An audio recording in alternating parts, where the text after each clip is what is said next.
Olá, boa noite, Juliana, tudo bom? Adriana Carla, seja bem-vinda, boa noite. Suilau e Fabíola Neves, seja bem-vinda. Adriana Dutra, psicopedagoga.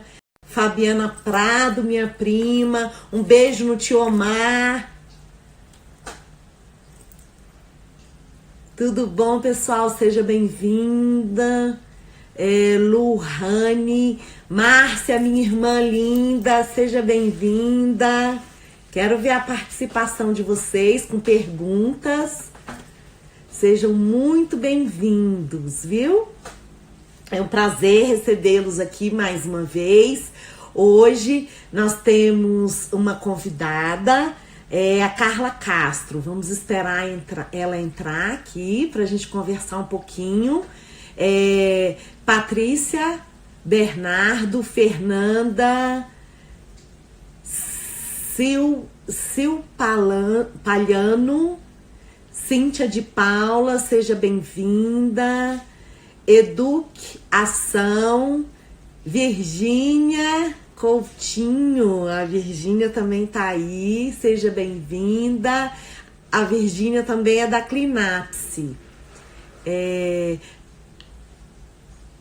A Psico Santos, Flávia Demétrio, sejam todos muito bem-vindos.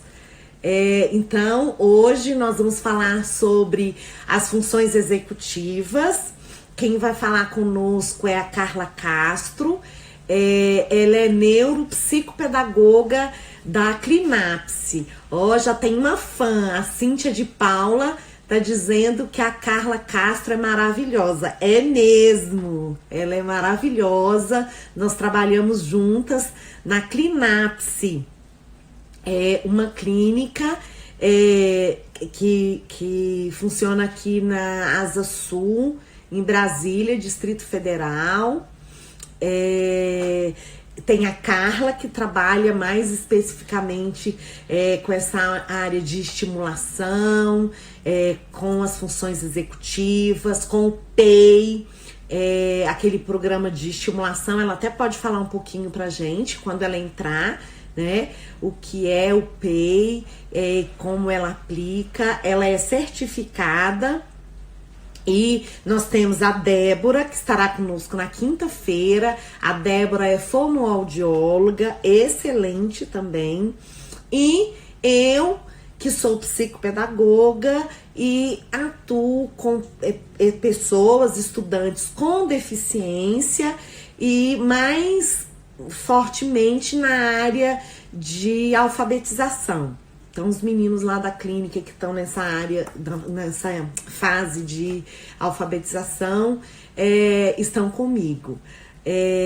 A Lohane diz que a Carla é a mentora dela.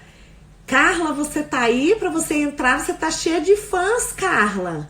Será que a Carla já está aí? Dá um oi, Carla, por favor, para a gente começar. Nós também temos a Virgínia, que estará conosco amanhã. Ela é nossa sócia aqui na clínica em Brasília, mas no momento ela não está morando aqui, tá? A Carla já tá aqui. Vamos lá, Carla, para você se apresentar. Consegue recuperar você aqui. Adriana Dutra,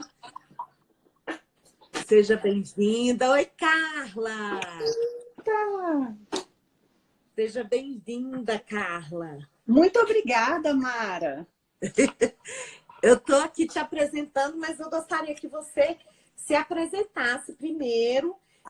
Eu falei que você é certificado do PEI, eu queria que você falasse um pouquinho sobre isso. Que, assim, nós que somos da área da educação, às vezes a gente confunde por conta da sigla, né? Porque a gente tem o PEI, que é o Plano de Ensino Individualizado, que é um plano pedagógico, que não é desse PEI que a gente vai falar agora. Então, eu gostaria que você se apresentasse. Então, vamos lá. Bom, primeiro, eu gostaria de novamente parabenizar a Mara por esse excelente trabalho. Ela está dando muito o que falar nesse momento de quarentena, que a gente está podendo aprender um pouco mais, prestar um pouco mais de atenção nos nossos filhos, refletir sobre os nossos atendimentos.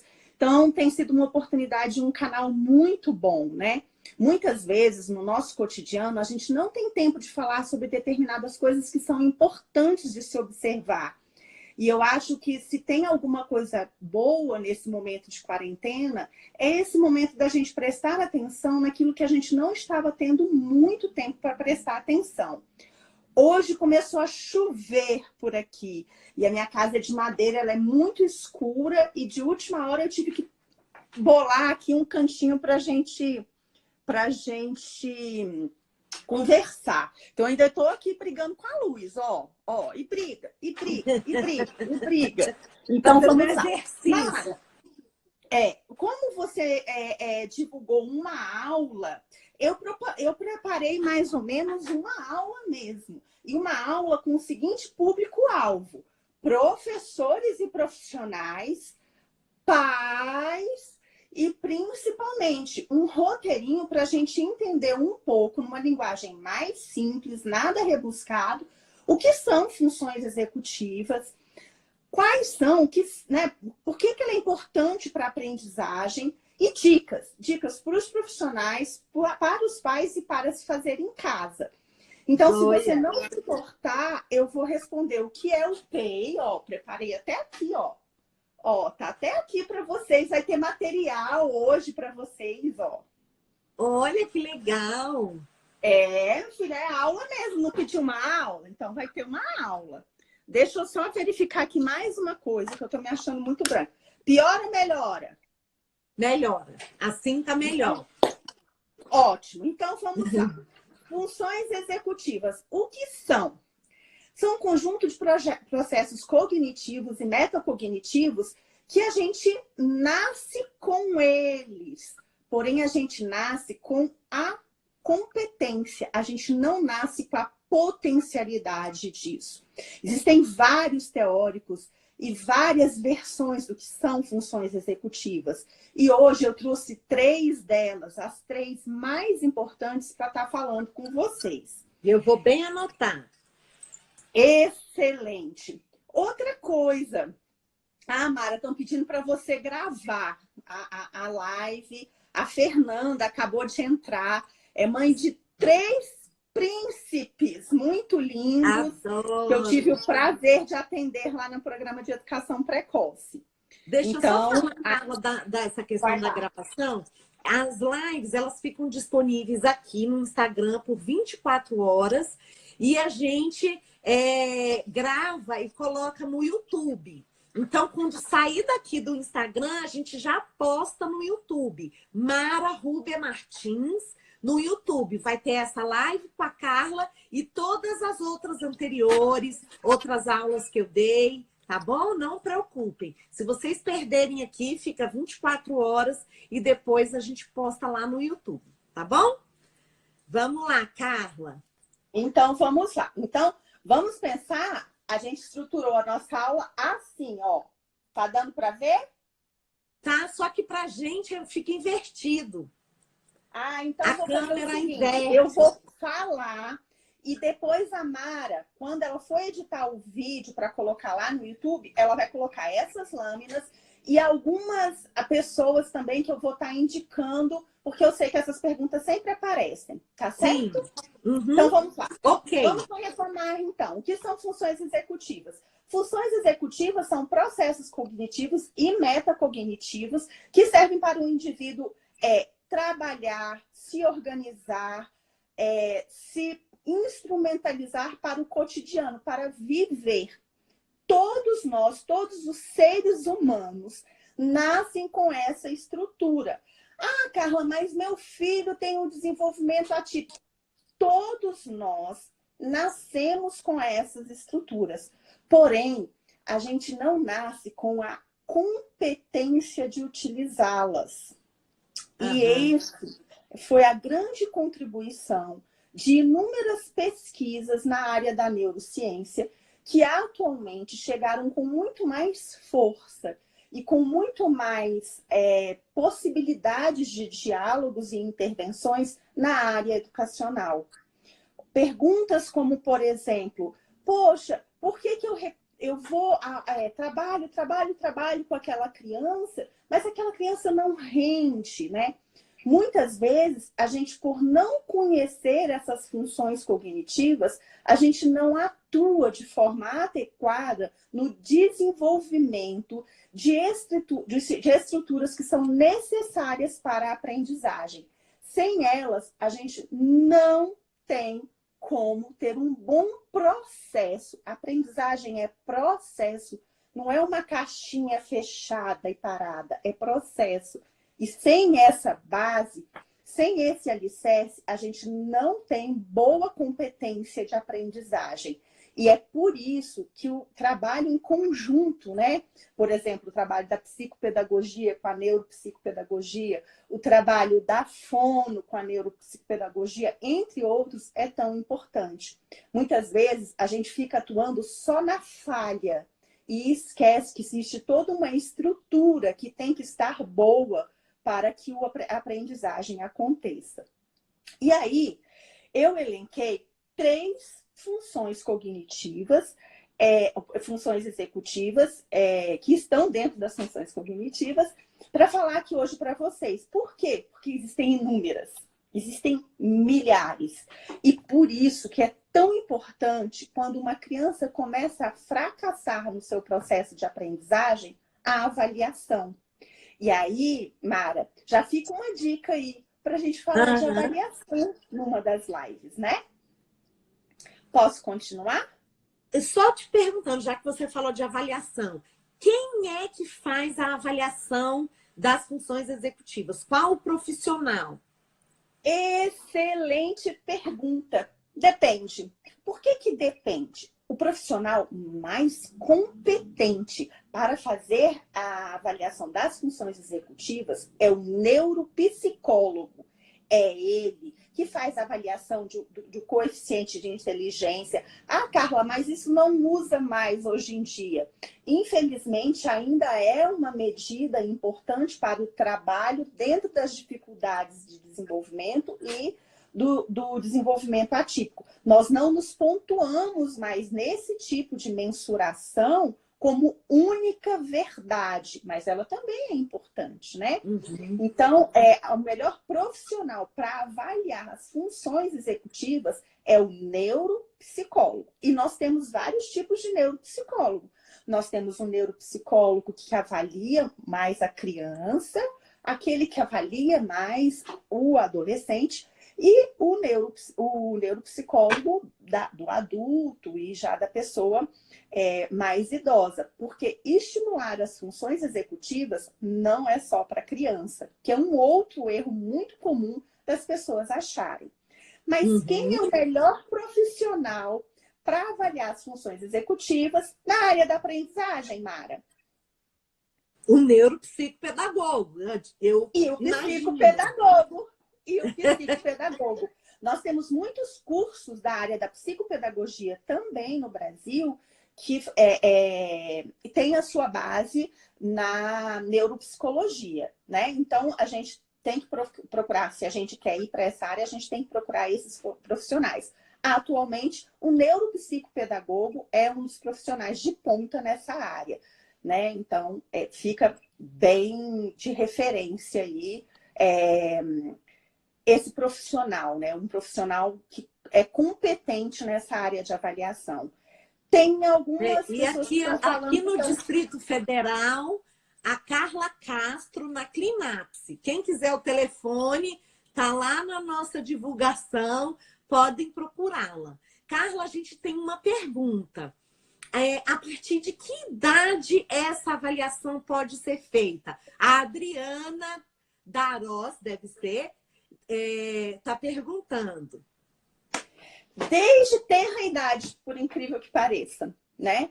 A gente só tem alguns instrumentos no Brasil que a gente orienta essa avaliação dos 4 anos para cima. Mas cada caso, Mara, é um caso. E eu sou muito contra a receita. Então, durante a minha fala, vocês vão perceber que eu vou dar dicas para vocês. O que vocês devem observar para saber se o filho de vocês, se a criança de vocês precisa de uma avaliação desse tipo.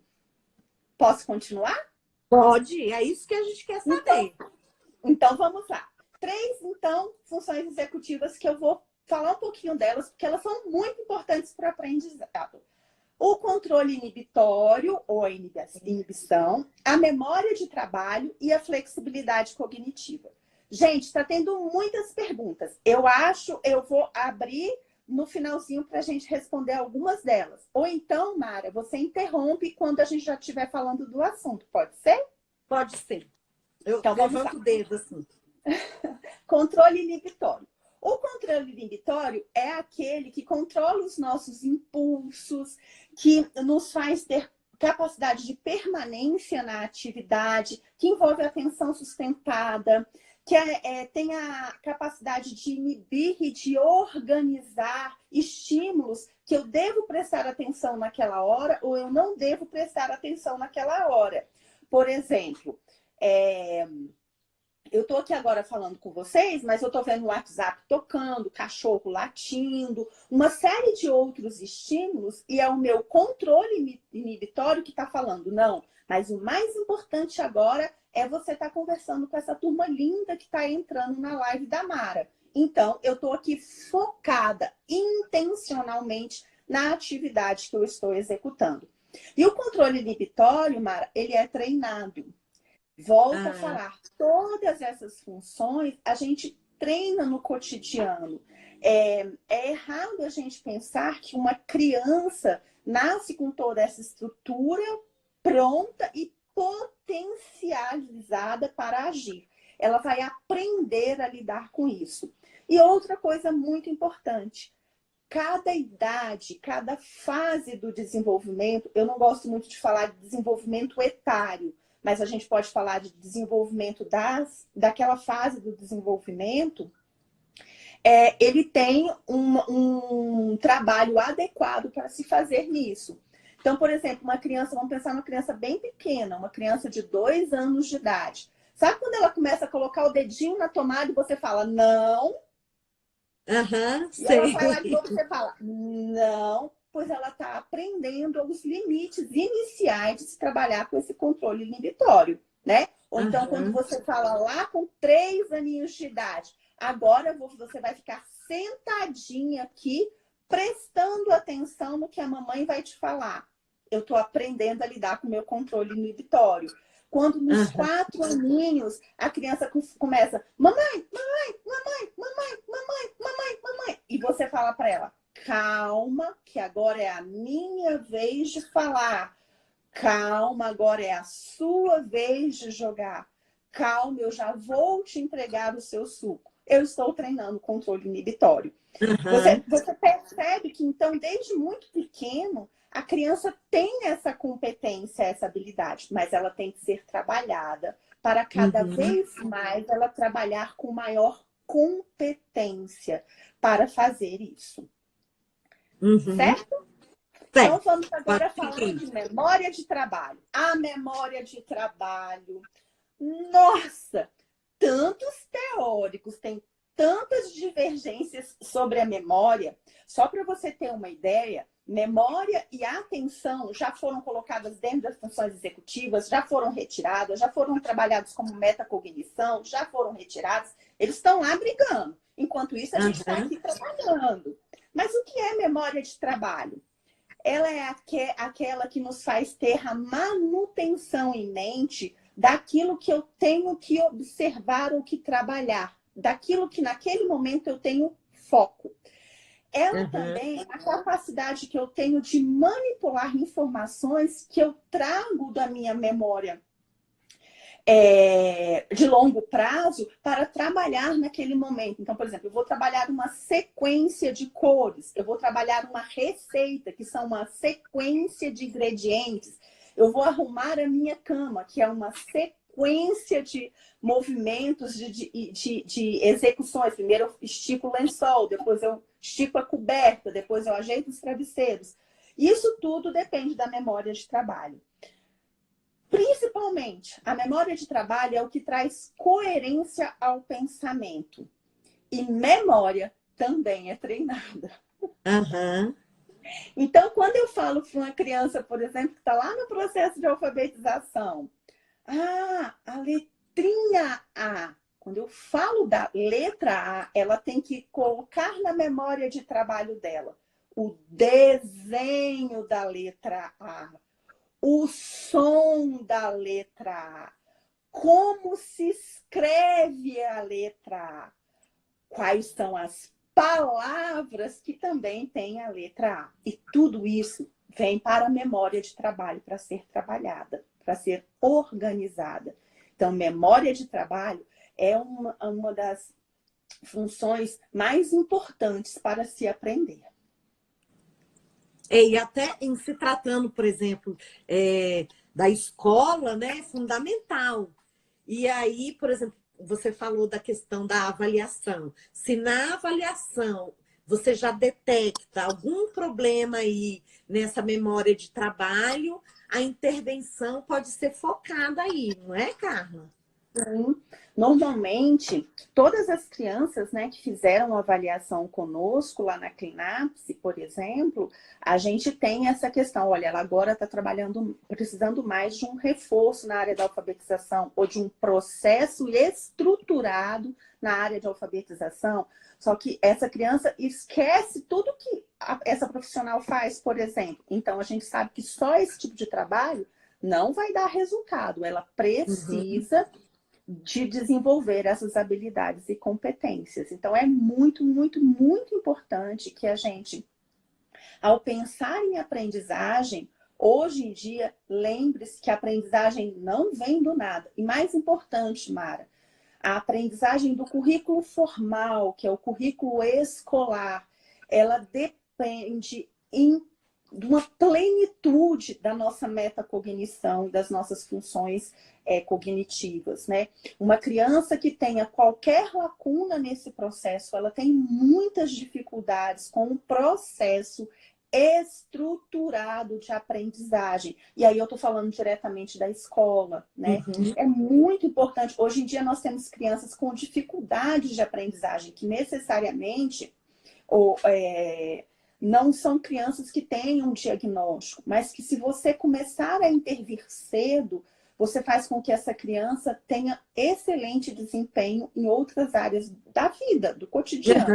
Uhum. Eu vou mostrar alguns livros depois que eu vou indicar para vocês, e esses livros trazem muitas pesquisas nessa área. Bom, e o último, o último dessa live, né? A gente pode falar de outros depois, né? Com certeza. Que eu trouxe hoje para vocês é a flexibilidade cognitiva. A flexibilidade cognitiva é aquela que nos possibilita ter alternância entre duas ou mais atividades, duas ou mais objetivos, né? É a que nos possibilita ter foco de atenção. É a que nos possibilita trabalhar com diferentes perspectivas e recordando de diferentes questões que podem ser colocadas naquele momento, na conversa, na hora que eu estou executando alguma atividade, ou recrutando outras funções cognitivas que eu preciso para mudar aquela exercício que eu estou fazendo. Capaz de recrutar novas habilidades mentais para eu poder estar executando aquela tarefa com melhor plenitude ou pior plenitude, né? Uhum. Então, flexibilidade cognitiva é também muito importante quando eu falo para a questão do aprender. E a flexibilidade cognitiva traz entre ela também a questão dos procedimentos, que é muito importante para o processo de aprendizagem. E aí muitas pessoas me falam assim, Carla, mas isso são estruturas? O que são isso, né? O que são essas funções executivas? Elas são uma rede de processamentos neurais. A gente está falando de trabalho de cérebro mesmo. A gente está falando de sinapses nervosas de rede neural em pleno funcionamento e de organização de sinapses, né? Então, é muito importante a gente entender que tudo isso que eu acabei de falar, eu estou falando de uma atividade que é de um corpo que está em funcionamento para o aprender. Aham. Inclusive, é uma ciência, né? Já é comprovado cientificamente tudo isso que você falou, né? Dessas sinapses. A gente tem duas perguntas aqui parecidas, né? Eu acredito que você vai falar agora sugestões para trabalhar essa flexibilidade cognitiva, a memória de trabalho e controle inibitório em casa. Opa! Eu pensei em falar agora qual a sua importância disso tudo para o aprendizado. Eu posso falar primeiro? Pode. E aí Então, a Cíntia de Paula e a Tassiane, espera um pouquinho que a Carla já vai falar. Vai dar sugestões, tá? Eu estou anotando aqui. Antigamente, quando a gente falava para uma criança, você não está prestando atenção, você não se organiza, você não sabe o que você faz primeiro. Então, o que eu acabei de falar é justamente os processos de aprendizagens falhos, entre aspas, muitas aspas aí, que essa criança tem. Então, uma das principais importâncias das funções executivas ou de se conhecer as funções executivas para o aprendizado é o autoconhecimento. Como é que eu aprendo? Como é que eu gosto mais de aprender? Eu tenho uma memória musical melhor do que uma memória pictórica ou uma memória visual? Eu tenho uma organização sensorial melhor do que aquela só da organização sinestésica, ou seja, do movimento? Como é que eu aprendo melhor? Quando as pessoas compreendem como ela aprende melhor, aprender se torna mais prazeroso e mais fácil. Então, se eu gosto de aprender por essa via, é mais fácil. Como é que eu faço para estimular essas vias? Lembre-se que tudo isso, eu estou falando de estruturas neurais envolvidas. E quanto mais elas são fortalecidas, melhor. Melhor para a roda neural, porque o cérebro entende que aquelas estruturas não podem sair, não podem ser perdidas, porque elas são fortes, elas estão ok para o desenvolvimento. Elas são melhores para a gente tomar uma organização. Olha, o professor ele tem um estilo de ensinar visual, mas eu não sou boa nessa área. Então, eu vou escrever, eu vou gravar, eu vou escutar de novo. Então, ter compreensão sobre as funções executivas é se autoconhecer na área da aprendizagem. Como eu aprendo. E aí, o que eu devo observar, então, para eu saber se meu filho, minha criança, meu aluno, meu pai, minha mãe, minha vovó, né, precisa de um estímulo nessa área ou de um trabalho mais organizado nessa área? Primeiro, observar como ele se organiza e como ele faz as tarefas, né? Todo dia você tem que falar a mesma coisa? Todo momento você tem que lembrar? É uma criança cabeça de vento? Isso nos chama muita atenção. Outra coisa, ele persevera nos erros, ou seja, ele joga a primeira vez, erra, perde o jogo, e quando ele vai jogar a segunda vez, ele continua pensando do mesmo jeito, ou seja, ele não tem flexibilidade cognitiva, ele não tenta outras jogadas, ele não tenta burlar alguma coisa ou trabalhar de outra forma. Não se arrisca. Opa, vamos pensar isso. É inflexível nas condutas e na sua forma de agir, né? Então, vou pintar um desenho, um amarelo, mas eu não tenho amarelo, eu tenho um laranja, mas é o laranja que se eu pintar mais clarinho, puxa para o amarelo. Não, tem que ser o amarelo. Tem que ser o amarelo. Esse é um sinal de alerta. Esquece muito, né? É uma criança que está sempre perdida, né? O professor está lá na frente e ele ainda está querendo saber onde é que está o livro, né? A mãe já chamou para almoçar tem 2 horas e ele ainda está ali perdido. Tem dificuldades com o sono. É uma criança que não se acalenta, uma criança, né, que é mais rígido nas suas questões. Tem uma desorganização mental, ou motora, ou emocional. E aí a gente tem que tomar cuidado, porque a gente não pode confundir isso com bagunça. Bagunçar, fugir às regras, ela faz parte do desenvolvimento. Dependendo da idade da criança, isso faz parte e é muito prazeroso. Então, desorganização é outra coisa. É aquilo que você faz todos os dias por etapa e mesmo assim a criança não consegue chegar com sucesso ao final. A gente deve se preocupar. Então, se a criança tem muitas dessas dicas, né, que eu acabei, tem muitas dessas comportamentos, né? Desse comportamento, né?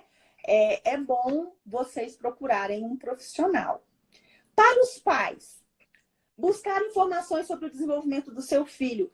Tá tão interessante esse momento, né? Muitos pais falam, nossa, eu não sabia que meu filho tinha tanta dificuldade nessa área. Nossa, eu não sabia que meu filho perdia tanto lápis. Nossa, eu não sabia que meu filho estava escrevendo desse jeito. É muito importante observar como as nossas crianças estão. Hoje em dia nós temos muitas crianças em turnos integrais na escola. E muitas vezes os pais não prestam atenção pela sua correria, pelo seu dia a dia nessa criança. Então, vamos aproveitar justamente esse momento para dar uma olhadinha nesse cotidiano do aprendizado do nosso filho. Refletir sobre os estímulos que a gente oferta para a criança, né? Não sei onde esse menino aprendeu isso. Vive agitado, mas eu estou agitada. Eu estou ali o tempo todo. Ele aprendeu com a gente, né? Eu não sei porque que esse menino é tão calado, mas eu não converso com ele, né? Esse menino nunca lembra de nada, mas eu expliquei o que eu queria, É muito importante. A gente sabe hoje em dia que desde a criança muito pequena, ela compreende o que está acontecendo à sua volta. Então, é importante se comunicar com essa criança e dar sinais visuais para aquela criança que tem um desenvolvimento atípico, auditivo, motor, comportamental, para que essa criança saiba o que tem que fazer. E, por último, atente-se ao desenvolvimento de outras crianças dos seus pares etários, não para compará-los. A gente nunca pode comparar criança, isso é muito importante. Mas para a gente refletir sobre os marcos do desenvolvimento do meu filho. Acontecem duas coisas na clínica que são muito interessantes. Uma é, meu filho é horrível. É horrível, não sei o que fazer. A gente avalia a criança está no perfil, só que ela está naquela fase mais teimosa, ou ela está mais difícil, ou ela está com um comportamento que precisa ser trabalhado. Mas em termos de aprendizagem, ela está ok, é a fase mesmo dela. Ou então o contrário. Não, ele faz de tudo. E aí, quando a gente vai observar, é uma criança que seus processos são lentificados, que para o seu desenvolvimento, ou aquele marco de desenvolvimento que ela está naquele momento, ela não está adequada. Então, principalmente hoje em dia, que muitas famílias têm filhos únicos e não são obrigados a entender do desenvolvimento, isso são áreas profissionais, pai e mãe, já tem tanta coisa para se preocupar, tem tanta coisa para fazer que ele não pode se ocupar também de mais essa coisa. É importante a gente pensar, observar outras crianças. Pode perguntar, Mara. Não, Maria do Carmo está pedindo uma outra live para falar sobre os marcos do desenvolvimento. Anotei aqui, Maria do Carmo. Eu então, vou passar depois para a Carla. E aí, dicas. Vou começar com as dicas, hein? Para os pais agora. Dicas, pessoal. Eu não estou sendo financiada por nada, tá, gente? Mas eu acho que dica é muito importante, porque a gente sabe para onde vai atrás, gasta o nosso dinheiro de forma mais objetiva. Se você gostou desse assunto e acha que tem que prestar mais atenção nesse assunto, um livro de linguagem fácil, muito gostosa da gente ler é essa aqui. Essa é a minha dica para os pais. Tá, porque, Carla, aparece espelhado pra gente. Então, a gente vai combinar já sei. Calma aí, deixa eu ver aqui. Isso, Carla. Lá, inteligência e funções executivas. Printa a tela aí, gente. Eu até tirei os comentários para printar. Mesmo assim, depois a Carla vai me passar por escrito Isso. e eu coloco no YouTube, nos comentários ali do Exatamente. YouTube. Tá, Lembrando gente? que a gente não está aqui fazendo propaganda, não, tá, gente? A gente está querendo dar dicas e ser objetivos para vocês terem mais sucessos nessas intervenções, tá bom? Bom, agora dicas para profissionais, que eu sei que tem muitos profissionais nos assistindo. Estude sempre. Esse negócio de falar, não, eu já vi, eu já sei, é assim que eu faço, isso não funciona mais. A gente está num momento de quebra de paradigmas. Olha aí o que está acontecendo com o mundo. Quando que você ia pensar que você ia viver uma pandemia com essa dimensão, né? Então, estudar sempre. Essa coisa de verdade plena não existe, né? Eu sempre lembro da piadinha do ovo e do leite, né? O ovo falando para o leite, não se preocupa não, que já já isso passa. Porque a gente teve o momento, né? Que leite, tudo era alergia à lactose, tudo era problema de lactose, depois já teve problema de ovo, dava colesterol, e hoje em dia todo mundo come tanto ovo. Então, assim, as pesquisas evoluem, o nosso conhecimento também tem que evoluir. Segundo, nunca trabalhe sozinho. Supervisão, parceria com escola e família, buscar outros profissionais. Lá na clínica a gente conversa muito. A Mara com a visão dela, a Débora com a visão na área da linguagem dela, a Virgínia, buscar outros profissionais. Nós não podemos trabalhar só, buscar supervisão, aquela avaliação não está indo bem, suas hipóteses não estão muito estruturadas. Busque supervisão, busque apoio, converse com outros profissionais.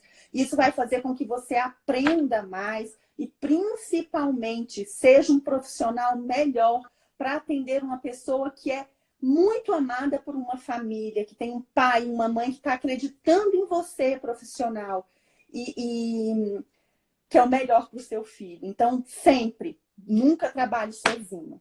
E busque materiais e recursos adequados e necessários para o atendimento. Ter intencionalidade, ter um planejamento, estar estudando. A cada momento sai pesquisas novas, sai estudos novos, saem recursos estruturados novos para a gente atender. Então, busque sempre, busque sempre. Quer ver? Vou dar mais uma dica aqui para quem trabalha com alfabetização na área da estimulação e do autorregulação e das funções executivas. Vamos lá. Tá vendo? Ah, peraí, só um pouquinho. Deixa eu só tirar os comentários. O PFX. Esse é Mara.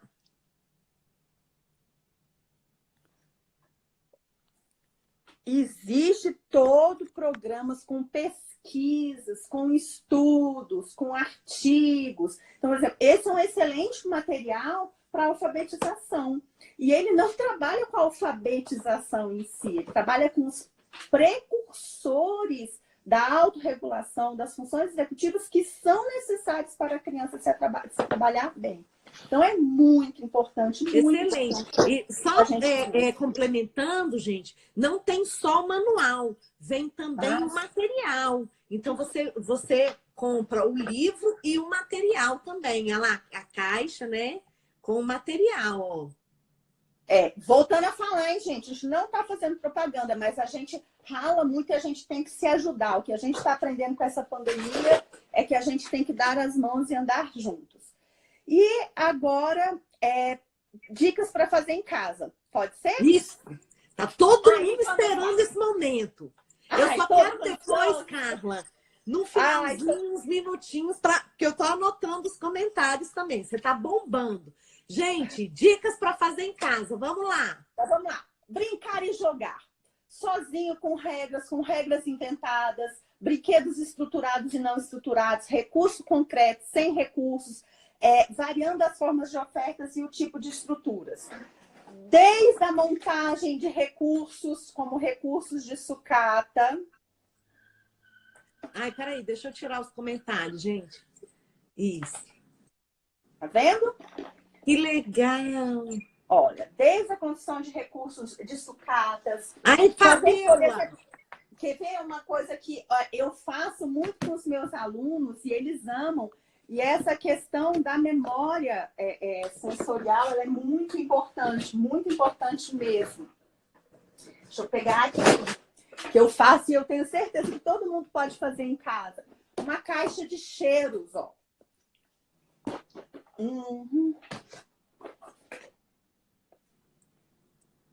Tira um para ver. Tomilho. Ah, aqueles vidrinhos que a gente compra na loja de Então, R$1,99. pede para a criança fechar o olho, cheirar e dizer o que é. Depois, procurar nas revistas figuras que sejam daqui, ou que lembrem aquele cheiro, aquele material. É muito importante você trabalhar, principalmente com as crianças pequenas, recursos de múltiplas entradas sensoriais. Ou seja, com o tato, com a visão. Ó, esse aqui é um saco com gel de cabelo. Olha, que massa! Separar e organizar todo esse trabalho de classificação de cores e de formas. Então, brincar de todas as formas possíveis e imaginárias. E aí, a gente tem que lembrar que hoje em dia já existem brinquedos que são feitos pensando na estimulação cognitiva. Esse, por exemplo, para crianças menores, ele é um excelente brinquedo, né? Ele tem dentro dele formas de cubos de madeira que a criança pode brincar de forma não estruturada, não organizada, mas ele também tem toda uma estrutura de se trabalhar com sequência, organização de cores, formas, tamanhos, memória, pinça. Então, é um recurso, por exemplo, deixa eu mostrar ele aqui. Ó, ele vem com toda uma estrutura que você pode, ó. Você pode tanto brincar com ele, tá vendo? Sem nada, mas tanto brincar com forma sistematizada. Então, brincar e jogar. Brincar mudando as regras. Então, a gente vai jogar um jogo de baralho desse jeito. Agora a gente vai mudar. Não vai ser mais desse jeito. Agora o que valia mais vai valer menos, né? Esse conceito de mais, de menos. Então, é muito importante. Resolver problemas. Todos os tipos de problemas. Charadas, adivinhas, palavras cruzadas, descobrir o que é, enigmas. Tudo isso ajuda muito no raciocínio, que é também uma função muito importante de cognição. Ajuda a desenvolver processos cognitivos, a manter a informação na memória de trabalho para ser manipulada, a buscar outros recursos cognitivos para trabalhar. Então, é muito, muito, muito, muito importante que a gente trabalhe com a criança resolvendo pequenos desafios, resolvendo pequenos problemas. Me veio à mente agora uma criança lá da clínica que ela não se vestia, né? E a mãe falando que tinha muita dificuldade com vestir, com se alimentar e tal.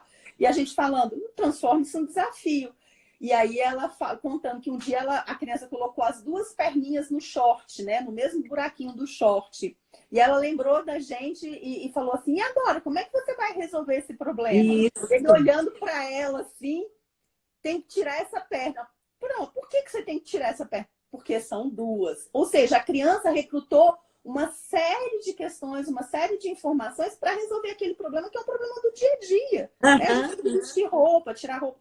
Então, transforme essas coisas que são rotineiras em resolução de problemas, né? Conversar. Converse muito, leia muito, estimule muito o desenvolvimento da linguagem do seu filho.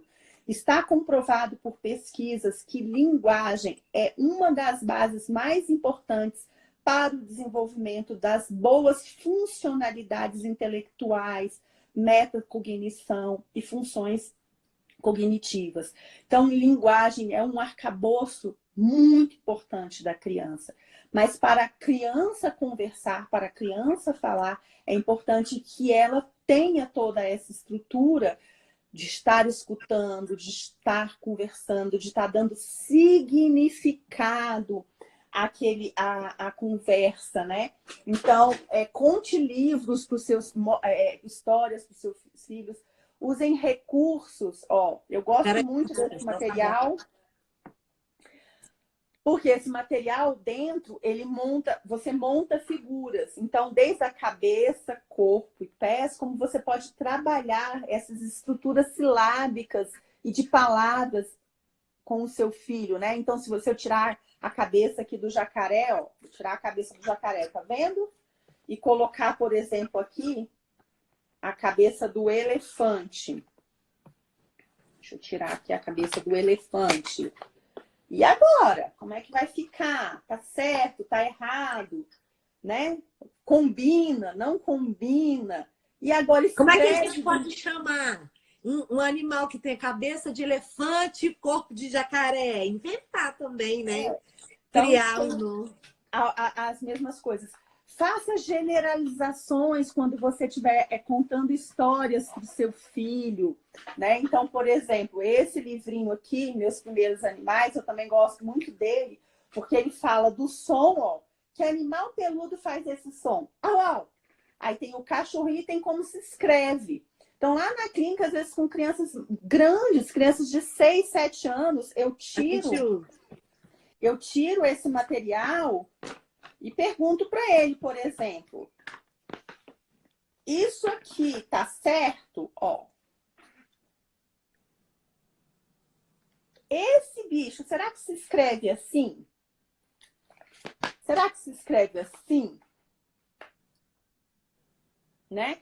Então, hoje em dia existem uma série de materiais e de recursos que são pensados para se trabalhar com as funções executivas. Quer ver um jogo já para crianças mais velhas que foi até premiado? Vira aí pra gente, carro. É porque tá ao contrário. Ah, calma aí. Deixa eu então, calma aí. Minutinho aqui. Aí. Concept. Carla, estão pedindo para você mostrar o nome daquele outro jogo, de novo. Aquele das pecinhas com estrutura, com organização. Gente, eu vou deixar depois, Mara. Eu comprei esse jogo de uma pedagoga aqui de Brasília. Toctoy, que chama? Toctoy? Não, esse aqui o Toctoy é o produtor. O nome desse jogo, ele nem tem jogo no nome. Eu vou deixar, chama Era Uma Vez. Depois você Era uma vez, sabia? O Instagram dela, Era Uma Vez. Quer ver outro jogo? A Era Uma Vez é bem interessante. Ó, eu comprei deles também. É uma outra empresa também muito interessante. E esse jogo é só para você resolver desafios. E detalhe, resolver desafios com crianças a partir de 3 anos de idade. Funções executivas não é para se trabalhar só quando a criança está lá na frente, na escola, já fracassando. É muito importante a gente fazer esse trabalho muito antes da criança literalmente chegar com problemas na aprendizagem. Nós temos 2 livros que eu vou mostrar agora para vocês. Quer ver? Calma aí. Que fala justamente as pesquisas nesse sentido. Intervenção neuropsicológica infantil. Aplicações da estimulação precoce à reabilitação. Ok. E o outro, intervenção neuropsicológica infantil, aplicações e interfaces. Gente, ó, a Carla vai me dar isso por escrito e eu vou colocar lá no YouTube, tá? Amanhã essa live vai estar lá e a gente vai anotar. Carla, deixa eu só te falar, a gente já está terminando o tempo, é porque o Instagram, ele é cruel. 1 hora ele acaba. Mas eu não matei a saudade. Olha tantos coraçõezinhos, tantos beijinhos. Eu não matei. Não, eu vou ter que falar agora das pessoas que que participaram, mas assim, antes de qualquer coisa, a gente pode marcar uma outra aula, um outro encontro na semana que vem, para você falar, continuar falando conosco? Claro, será um grande prazer. Ótimo. Então, deixa eu só passando para vocês aqui o que eu pude anotar, né? A Fernanda, mãe de gêmeos, do Davi e do Guilherme, diz que você fez um excelente trabalho com os gêmeos. O Renato Nayara disse: oi, tia Carla, que saudade. Ai, meu Deus! Tassiane Magalhães, o que posso fazer em casa para treinar a memória de trabalho, sem o uso desses materiais aí, assim, brincadeiras mesmo do dia a dia. Então, vamos lá. O que vem agora? Vocês conhecem essa brincadeira? O que vem agora? É assim. Não. Aí. Nós vamos almoçar. E agora? O que vem agora? A gente almoça no banheiro? A gente almoça aonde? Lá é na sala, na cozinha. Então vamos, ou lá na sala, na cozinha. Na cozinha. Sentamos. E agora? O que vem agora? Não sei. Ué, você vai comer sem comida no prato? Como é que você vai comer? Então, essa questão de buscar na lembrança da criança o que vem agora na sua rotina. O que vem agora? Quer ver outra também atividade que a gente faz demais? Agora a gente não está andando de carro, né? Mas eu fazia isso muito com a minha filha. Agora nós vamos achar coisas azuis. E ela ficava com essa informação na cabeça, na memória de trabalho. Eu tenho que achar coisas azuis. Eu tenho que achar o carro azul, a placa, coisas azuis. Outra excelente brincadeira para a questão da memória.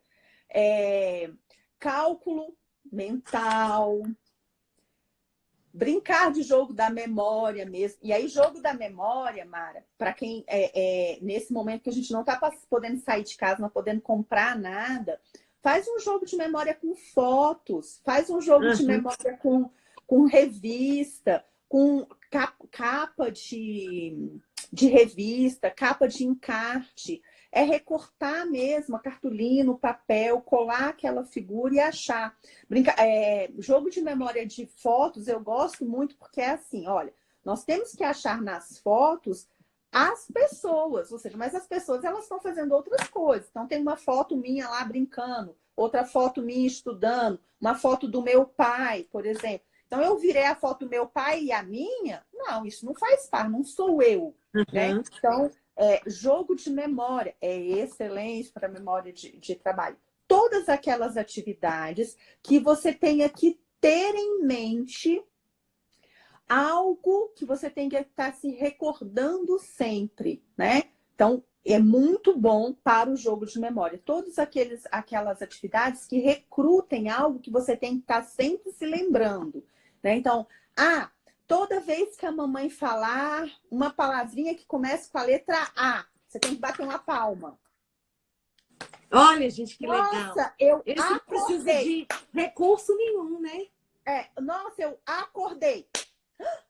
Vamos almoçar, né? E aí, no final do dia, daquela hora, daquele momento, quem bateu mais palmas ganha, né? Então, todas essas são atividades que recrutam a memória de trabalho e possibilitam melhor estruturação dessas sinapses neurais, desse vínculo neural para o aprendizado. Joia! Vamos lá! Rogéria Mendes fez uma pergunta, só que você vai responder essa na próxima. Como trabalhar com criança TDAH? Então, ela quer dicas. Eu vou marcar aqui, aí depois eu vou passar para você. Sarébia, essas funções executivas devem ser praticadas pelos educadores apenas nos primeiros anos escolares ou podem ser trabalhadas no ensino médio também? Você vai responder na próxima, Carla? Excelente pergunta! Essa pergunta é excelente! Maria do Carmo Soares da Costa. Muito interessante essa reflexão. Os professores devem se preocupar como os estudantes aprendem e ensinar de maneira diversificada o mesmo conteúdo. Mara, você deixa Oi. eu só mostrar um material para essa pergunta para os professores? Olha só. Peraí que eu vou apagar os comentários. Olha, pense. Ai, as letras miúdas eu não enxergo. Programa de estimulação neuropsicológica da cognição em escolares, com ênfase nas funções executivas. Printa a tela, gente. Detalhe. Ai, meu Deus. Detalhe. Esse programa, nós já temos artigos de escolas que utilizaram esse programa com as crianças e elas foram avaliadas antes e depois e viram a melhora no processo de aprendizagem dessas crianças. Por isso, quando eu dei a dica, estudem. Profissionais têm muita coisa na área, muita coisa legal. Às vezes a gente fala, nossa, eu estou na minha sala de aula, não tenho como fazer isso. Tem. E já tem profissionais e pesquisadores que podem nos ajudar a encurtar esse caminho para que a gente possa fazer um bom trabalho, né? É muito importante estudar sempre. Isso. Rogéria Mendes, o ideal é comparar a criança com ela mesma, mas ter como base os marcos de desenvolvimento. Então, anota aí, você vai falar sobre esses marcos outro dia pra gente, né? Você sabe que um dia a quarentena vai acabar, né? Aí não tem. A Maris disse ótimas dicas. A Fabíola pediu o jogo no Instagram era uma vez. O K7R0 casa comigo de novo. Uhul! A Maria do Carmo sugeriu o manual Papa Terra, bem legal também. E ele tem vários. Não deu tempo. Não, hoje não, mas a Carla vai mostrar. Gente, a Carla agora vai ser nossa convidada de honra toda semana. Educação. Eu quero uma semana inteira de lives com a Carla. A Fabiana, que incrível! Comprei jogos para ginástica cerebral para o meu filho e agora eu entendo que são para funções executivas. Gente, amei a participação da Carla, a de vocês. Eu sei que é um assunto instigante, não tem fim. Então, assim, a gente vai ter muita Carla. Já quero combinar com você. Daqui a pouco a gente vai ver que dia da semana melhor para você semana que vem. E aí tem essas duas perguntinhas que a gente pode começar por elas e você pensar em outras sugestões para trazer para gente, Carla. Mas porque o Instagram, gente, é só 1 hora. Mara, mais uma vez, obrigado por esse público maravilhoso e obrigada pelo convite. Espero realmente ter contribuído de alguma forma para a gente refletir mais sobre o assunto. Obrigada, viu? Nossa, Carla, eu amei. Eu queria ficar aqui a noite toda, gente. Mas agora, como vocês estão pedindo muito, já vou marcar com a Carla. Agora, não esqueçam, amanhã a gente tem Virgínia Oliveira, também da Clinapse, que vai falar sobre movimento e aprendizagem. A Virgínia também é neuropsicopedagoga, está um pouquinho longe da gente, está em Palmas, mas está perto do coração. E assim, também vai ser uma live muito bacana. Eu espero vocês amanhã. Convidem outros profissionais, outras famílias e participem com a gente aqui de segunda a sexta, às 18 horas. Essa live fica disponível até amanhã às 18 horas e depois lá no YouTube, Mara Rúbia Martins. Carla, muito obrigada. Obrigada, pessoal. Tenham uma boa noite. Eu espero vocês amanhã às 18 horas para a gente falar sobre movimento e aprendizagem com a Virgínia da Clinapse. Até amanhã, Carla. Até amanhã. Quem quiser o telefone da Carla, tá lá no nosso anúncio, telefone. Aí vocês ligam, conversem com ela. E depois, Carla, você me passa tudo que a gente passa para o pessoal. Muito obrigada. Vou começar agora. Beijo, pessoal. Boa noite. Até amanhã às 18 horas. Beijos.